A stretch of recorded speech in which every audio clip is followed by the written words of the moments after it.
धरती टीवी से एलानियल इल्म प्रायो सिंध सवारो जिसरे हेठ हिन वक्त हैदराबाद में सकाफती तकरीबूं जारी आहिन।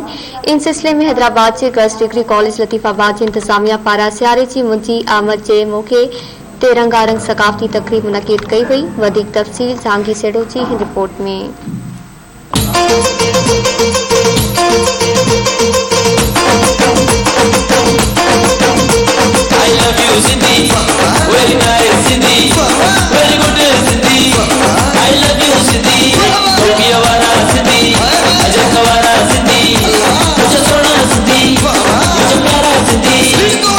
धरती टीवी जे एलानियल इल्म प्रायो सिंध सवारी जे सिरे हेठ हिन वक्त में हैदराबाद में सकाफती सरगर्मियों जारी आहिन। इन सिलसिले में हैदराबाद जे गर्ल्स डिग्री कॉलेज लतीफ़ाबाद जी इंतजामिया पारां सियारे जे मुंदे जी आमद जी खुशी में रंगारंग सकाफती तकरीब मुनक़िद कई वई।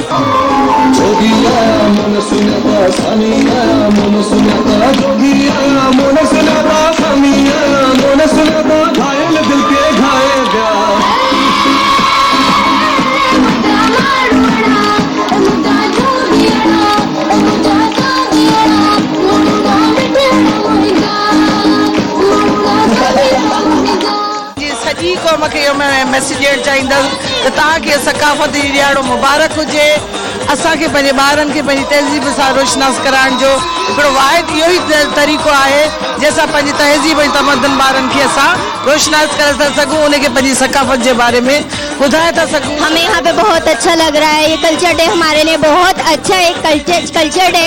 ये सिंधी डे हम बहुत अच्छे से मनाते हैं। आज जो ॾींहुं छो त सकाफ़ती ॾिहाड़े जो ॾींहुं आहे हिन कॉलेज में जेको तमामु अहम रोल अदा करे थो असांजी शागिर्दाणी जी ज़िंदगी में। हिन ख़ूबसूरत ईद जे ॾींहं ते गॾियूं ऐं हे ॾींहुं असांजी सकाफ़त ऐं असांजे कल्चर जो ख़ासि ॾींहुं आहे। तकरीब में कॉलेज जी शागिर्दारीन उस्तादनि शिरकत करे धरती ऐं पंहिंजी सकाफ़त सां मोहब्बत जो भरपूर इज़हार कयो।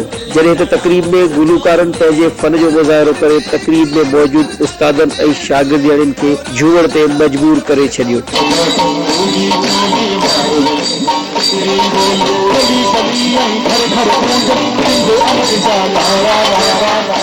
ज़्यादा कुछ नहीं, बस बहुत ज़्यादा मतलब सिंधी जो होते हैं वो बहुत अच्छे होते हैं। हम लोगों ने ज़्यादा नोटिस किया है काफ़ी। हम लोग यहाँ रहते हैं तो हम लोगों को काफ़ी जो है पता चला है। ये हमारा सकाफती दिन है जो कि लाजमी है। मजहबी दिन भी लाजमी है, कौमी दिन भी लाजमी है, इसी तरह सकाफती दिन भी लाजमी है। ये तो सिंध धरती सूफियुनि जी धरती आहे। असांजो पैगाम उन्हनि जो पैगाम अमन ऐं आशिकी फैलाइण है। जी बहुत अच्छा लगा, यहाँ पे बहुत इंजॉय हो रहा है। हम फर्स्ट टाइम एक्सपीरियंस है हमारे डिग्री कॉलेज का है, बहुत मजा आ रहा है। बहुत जबरदस्त प्रोग्राम हुआ है, बहुत अच्छा लगा हमें। यहाँ पर हमने बहुत सी चीजें सीखी यहाँ पर से, और डिग्री कॉलेज बहुत जबरदस्त है। यहाँ पर प्रोग्राम भी बहुत अच्छा हुआ। हम अपनी मैडम का शुक्रिया अदा करना चाहेंगे जिन्होंने ये प्रोग्राम अरेंज किया, और माशाल्लाह बहुत अच्छा लगा हमें ये प्रोग्राम। ये प्रोग्राम जो मकसद है तो असां पंहिंजी जनरेशन जेका है उन ते पंहिंजा कल्चरल वैल्यूज़ पहुचायूं। तैलीमी इदारनि में हिन क़िस्म जी सकाफ़ती तकरीबूं मुनक़िद करण सां शागिर्दनि जी तैलीमी सघ सां गॾोगॾु पंहिंजी सकाफ़त खे बि हथी वठराइनि थियूं। कैमरामैन मोहम्मद अली रिन सां गॾु जहांगीर सेठो, धरती न्यूज़, हैदराबाद।